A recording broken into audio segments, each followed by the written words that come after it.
জিঞ্জিরার হাউলি নিবাসী মুক্তিযোদ্ধা হায়দার আলী ইন্তেকাল করেছেন। ইন্না লিল্লাহি ওয়া ইন্না ইলাইহি রাজিউন। মৃত্যুকালে তার বয়স হয়েছিল ৮০ বছর। আজ বাদ আসর জিঞ্জিরা কেন্দ্রীয় ঈদগাহ মাঠে বীর মুক্তিযোদ্ধা হায়দার আলীর নামাজে জানাজায় অংশ নেন স্থানীয় জনসাধারণ। এ সময় বীর মুক্তিযোদ্ধা হায়দার আলীকে উপজেলা প্রশাসনের পক্ষ থেকে রাষ্ট্রীয় সম্মাননা গার্ড অফ অনার প্রদান করা হয়।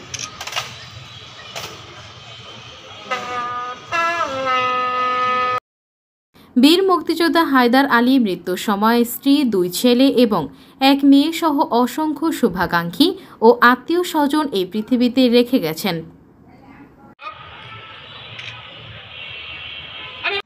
আমাদের 2-3 মিনিট সময় লাগবে, বড়জোর 5 মিনিট সময় লাগবে। আমার বাবার এই সময় এই ক্রান্তিকালে আপনারা